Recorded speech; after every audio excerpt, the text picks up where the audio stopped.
Hi అండి.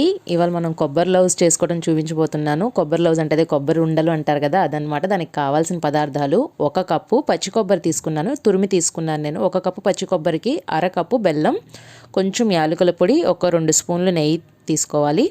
First ఒక గిన్నె పెట్టుకొని అందులో ఒక అరకప్పు బెల్లం వేసేసి కొంచెం వాటర్ వేసేసి దీన్ని మరిగించాలండి. అలా చేయటం వల్ల ఏంటంటే మనం దీంట్లో ఏదైనా డస్ట్ ఉంటే వడగట్టుకోవడానికి ఈజీగా ఉంటుంది. కొంతమంది పచ్చి కొబ్బరిలోనే వేసి ఉడికించేస్తారు, ప్రాబ్లం లేదు. కానీ ఇలా చేసుకోవటం వల్ల బెల్లంలో ఏదైనా డస్ట్ ఉంటే వచ్చేసిద్ది అనమాట. కొంచెం వాటర్, ఒక పావు గ్లాస్ వాటర్ వేసేసి ఇట్లాగా బాగా ఇది కరిగే వరకు బాగా స్టవ్ ఆన్ చేసి హీట్ చేసుకొని, చూసారు కదా బెల్లం అంతా కరిగిపోయింది. ఇప్పుడు మనం దీన్ని ఒక దాంట్లోకి వడగట్టేసుకుందాం. నేను ఒక ప్యాన్ పెట్టి అందులోకి వడగడుతున్నాను. ఏదైనా డస్ట్ ఉంటే ఇక్కడ మనం చక్కగా క్లియర్ చేసేసుకోవచ్చు. చూసారు కదా, ఇప్పుడు మనం ఈ పాకాన్ని బాగా ఉడికించాలండి. ఇది బాగా మరుగుతున్నప్పుడు చూసారు కదా, కొంచెం మరుగుతుంది అన్న టైంలో మనం ఇందులో పచ్చి కొబ్బరి వేసుకోవాలి. కొంతమంది పచ్చి కొబ్బరి వేయించి వేసుకుంటారండి. నేనైతే వేయను, ఇలాగే తినడానికి ఇష్టపడతారు మా ఇంట్లో వాళ్ళు.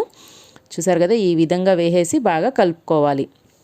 ఇది బాగా తిప్పుకుంటూనే ఉండాలండి. మనం పెద్ద సెగ పెట్టి అట్లా తిప్పకుండా వదిలేస్తే కనుక మాడిపోతుంది. పచ్చి కొబ్బరి అనేది తొందరగా మాడుతుంది కాబట్టి మనం తిప్పుకుంటూ ఉంటే బాగుంటుంది.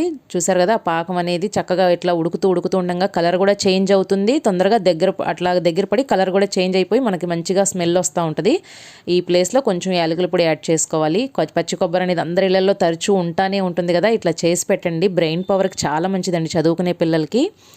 చూసారు కదా, ఇది దగ్గర పడిపోయింది. ఈ స్టేజ్లో మనం నెయ్యి కూడా ఇక్కడ యాడ్ చేసేసుకొని ఇట్లా తిప్పుకుంటూ ఉండాలండి. ఇది దగ్గర 4 రోజుల వరకు మనకు చక్కగా పాడవకుండా నిల్వ ఉంటుంది, ప్రాబ్లం లేదు. మనకి ఇంకా ఎక్కువ రోజులు నిల్వ ఉండాలి అనుకుంటే ఇంకా బాగా దగ్గర పడే వరకు తిప్పుతూనే ఉంటే కొంచెం గట్టిగా ఉంటాయి ఉండలు తినడానికి. కానీ ఈ స్టేజ్ వరకు చేసుకుంటే కనుక సరిపోతుంది మనకి. ఇది మ్యాక్సిమం అయిపోయినట్టేనండి. దీన్ని స్టవ్ ఆఫ్ చేసుకొని కొంచెం వేడిగా ఉండగానే చేతికి నెయ్యి రాసుకొని ఈ విధంగా చక్కగా చిన్న చిన్న లడ్డూల్లాగా, మనకు కొబ్బరి ఉండలు అంటాం కదా, ఈ విధంగా చేసుకోవాలి. లేదు అనుకుంటే మనం ఇట్లా బౌల్లోకి తీసుకొని డ్రై ఫ్రూట్స్తో గార్నిష్ చేసుకొని కూడా సర్వ్ చేసుకోవచ్చు. పిల్లలకి హెల్త్కి చాలా మంచిది. తప్పకుండా ట్రై చేయండి. వీడియో నచ్చితే లైక్ చేయండి, షేర్ చేయండి, నా ఛానల్ని సబ్స్క్రైబ్ చేసుకోండి.